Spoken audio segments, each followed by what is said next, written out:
വിഭാഗീയ പ്രശ്നങ്ങൾ രൂക്ഷമായിരിക്കെ പത്തനംതിട്ട CPI ജില്ലാ സമ്മേളനത്തിന് ഇന്ന് തുടക്കമാകും. പോർവിളികൾ നിറഞ്ഞ മണ്ഡലം സമ്മേളനങ്ങൾക്ക് ശേഷമാണ് ജില്ലാ സമ്മേളനം.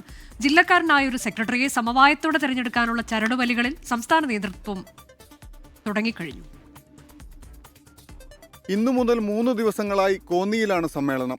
മണ്ഡല സമ്മേളനങ്ങളിലെ ഇനിയും അവസാനിക്കാത്ത പോർവിളികൾ നേതൃത്വത്തിന് വെല്ലുവിളിയാണ്. അനധികൃത സ്വത്ത് സമ്പാദന വിവാദത്തിൽ APJനെ സെക്രട്ടറി സ്ഥാനത്തു നിന്നും മാറ്റിയതിന് പിന്നാലെ പകരക്കാരനായി കൊണ്ടുവന്ന മുല്ലക്കര രത്നാകരൻ സെക്രട്ടറി സ്ഥാനത്ത് അധികം തുടർന്നില്ല. പിന്നീട് കോട്ടയത്ത് നിന്ന് CK ശശിധരനെ ചുമതലയേൽപ്പിച്ചു. ഇപ്പം നമ്മുടെ സംസ്ഥാനത്ത് നടക്കുന്ന അവസാനത്തെ സമ്മേളനമാണ് ഈ പത്തനംതിട്ട. 13 ജില്ലാ സമ്മേളനങ്ങളിലും പാർട്ടി സ്റ്റേറ്റ് സെൻറ്റർ എടുത്ത ഒരു നിലപാടുണ്ട്. ആ അടിസ്ഥാനത്തിൽ ഇവിടെയും യോജിച്ച അന്തരീക്ഷം ഉണ്ടാകും, യോജിച്ച ഒരു സെക്രട്ടറി ഉണ്ടാകും എന്ന് തന്നെയാണ് ഞാൻ കരുതുന്നത്.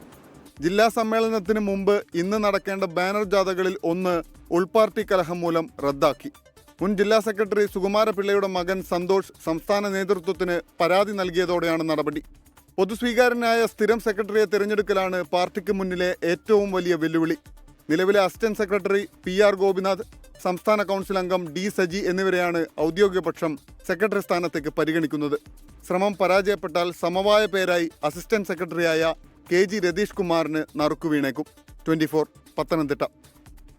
ലോകത്തെവിടെയായാലും ഏത് സമയത്തും 24 വാർത്തകളും ഓഗ്മെന്റഡ് റിയാലിറ്റി പാക്കേജുകളും എക്സ്പ്ലെയിനറുകളും വിശദമായി കാണാൻ ഞങ്ങളുടെ YouTube ചാനൽ നിങ്ങൾക്ക് സബ്സ്ക്രൈബ് ചെയ്യാം.